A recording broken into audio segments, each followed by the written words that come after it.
Elias Thorne, a starving artist, rent overdue, landlord impatient. The weight of his financial burdens pressed heavily on his shoulders, each passing day a reminder of his dwindling time. Elias clutched his brush, hand trembling. The once familiar tool now felt foreign in his grasp, a symbol of his fading hope. His last hope, a portrait commission. The promise of payment dangled like a distant mirage. He squeezed his paint tubes, each one bone dry. Despair tightened its grip. He needed a miracle. S1. The room seemed to close in on him, the walls echoing his silent pleas for salvation. He could almost hear the mocking laughter of fate. A crash from the back room. He froze, heart pounding. The sudden noise shattered the oppressive silence, sending a jolt of fear through his veins. He crept towards the sound, each creak of the floorboard a hammer blow to his nerves. The dim light cast eerie shadows, heightening his anxiety.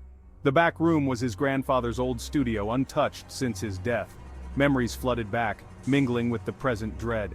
Dust-covered canvases lined the walls, shrouded in shadows, each one a silent testament to his grandfather's legacy, now cloaked in neglect. The source of the noise, a small ornate chest, had fallen from a shelf, its lid ajar. The chest seemed to beckon him, whispering secrets of the past. Elias cautiously approached, a sense of foreboding washing over him. He peered inside, heart racing with a mix of fear and curiosity. A set of oil paints lay nestled in velvet, untouched by time, his grandfather's lost masterpiece. The vibrant colors seemed to glow, promising a glimmer of hope amidst the darkness. S1. What? What is this? The question hung in the air, unanswered, as Elias felt a spark of inspiration ignite within him. A beacon in his sea of despair. The paints were unlike any he'd seen. They shimmered, almost alive, as if they held secrets within their depths. A deep, intoxicating aroma emanated from them, filling the room with a sense of mystery and allure. He picked up a brush, dipped it in crimson and gasped. The color was so vivid it seemed to pulse with life. It felt warm, pulsing with an unseen energy that coursed through his fingers and into his very soul. He couldn't explain it, but he had to use them.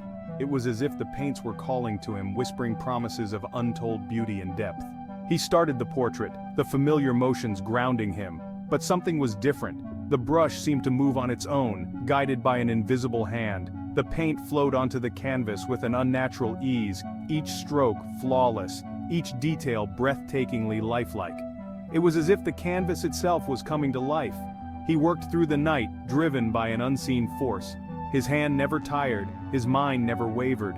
The painting consumed him and he welcomed it. By morning he stood back, stunned. The portrait was unlike anything he had ever created. The woman in the portrait stared back, her eyes filled with an unsettling realism. They seemed to follow him, to see into his very soul. He had captured not just her likeness, but her very essence. Every detail, every nuance was perfect. This wasn't just a painting, it was a mirror to the soul. It was as if he had painted a living, breathing person. Incredible, he whispered, unable to tear his eyes away from the masterpiece before him. I've never felt anything like this. The connection, the energy, it was beyond anything he had ever experienced. This, he murmured, his voice filled with awe and wonder. This is beyond anything I've ever done. It was as if the paints had unlocked a part of him he never knew existed, revealing a depth of talent and emotion he had only dreamed of. Word of Elias's talent spread like wildfire. His portraits were in high demand, each one more lifelike than the last. He had money, fame, everything he ever wanted. But a darkness grew alongside his success, a creeping unease he couldn't shake. Why do I feel like this? Everything should be perfect. The subjects of his portraits began to change. They became withdrawn, their personalities shifting, mirroring the expressions he captured on canvas.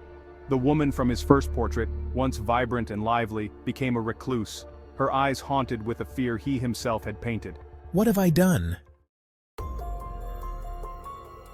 One day, a wealthy art collector commissioned his own portrait. He requested a specific, arrogant smirk. Elias, a knot of dread growing in his stomach, reluctantly agreed. He painted through the night, the familiar warmth of the paints now laced with a chilling cold. This doesn't feel right. The next day, the art collector arrived. He saw the unfinished portrait and laughed, the exact arrogant smirk mirrored on his face. Elias recoiled. This was wrong. He tried to destroy the painting, but the canvas wouldn't tear. It was as if it was alive. No, this can't be happening.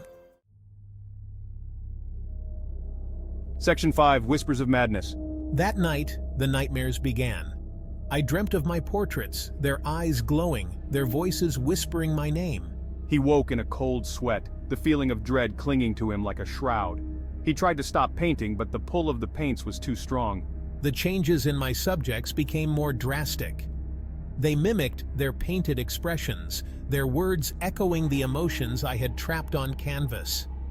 They spoke of a cold emptiness, a hollowness that mirrored my own growing terror.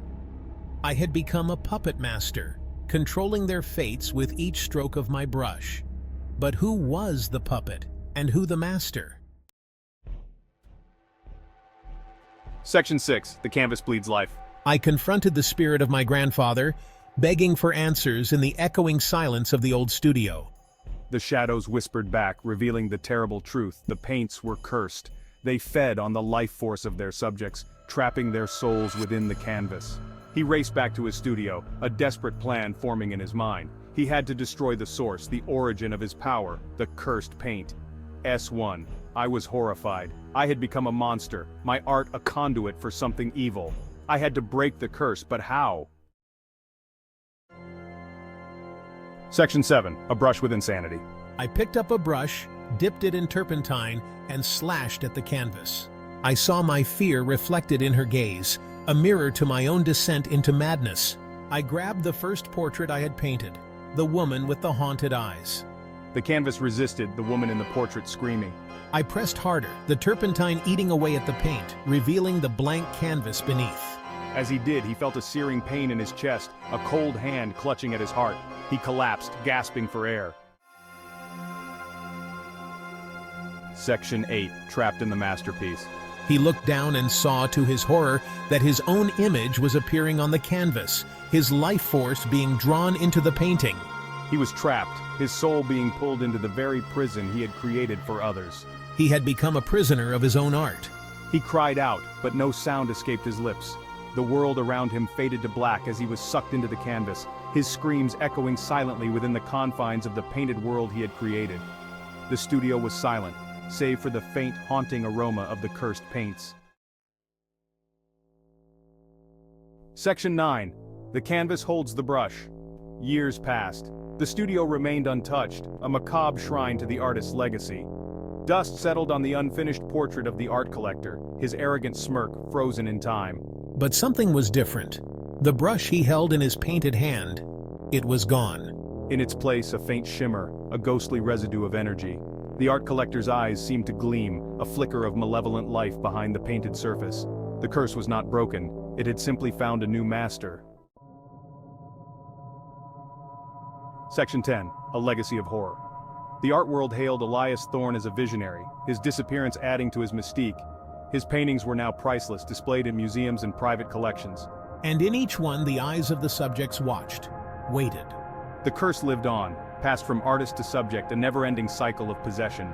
Each stroke of the brush, a deal with the devil, each portrait, a window into a soul, forever trapped within the canvas. The art of possession had claimed another victim, and it wouldn't be the last. Section 11, The Art of Possession. The art collector, now a recluse, sat in his mansion surrounded by Elias Thorne's paintings. Each painting seemed to whisper secrets, tales of torment and beauty intertwined. The mansion, once a place of grandeur, now felt like a mausoleum, echoing with the silent screams of the past. He picked up a brush, the ghostly residue of the curse swirling around it. The brush felt alive, pulsating with a dark energy that sent shivers down his spine. It was as if the spirits of the damned were trapped within its bristles, waiting to be unleashed. He had plans for this gift, this curse disguised as art. He envisioned a masterpiece that would transcend time, a creation that would immortalize his name alongside Thorne's. The curse was not a burden, but a tool, a means to an end. A chilling smile spread across his face, mirroring the arrogant smirk in his own portrait. The reflection seemed to mock him, yet it also fueled his determination. He was no longer just a collector. He was becoming something far more sinister. He would ensure that Elias Thorne's legacy of horror lived on. He dipped the brush in the crimson paint, its warmth no longer comforting but a promise of power. He chose a canvas, his eyes gleaming with a terrifying inspiration. The paint seemed to glow, as if imbued with the essence of the curse itself. Each stroke would be a testament to his newfound power, a declaration of his dominion over the supernatural. He would become more than a collector. He would become the ultimate artist, wielding the power of possession, one brushstroke at a time. The transformation was complete. He was now both creator and destroyer, a master of the dark arts. The canvas awaited its next victim. It stood there, an empty void ready to be filled with the horrors of his imagination. The air grew thick with anticipation, as if the very walls of the mansion were holding their breath, waiting for the first stroke of his cursed brush.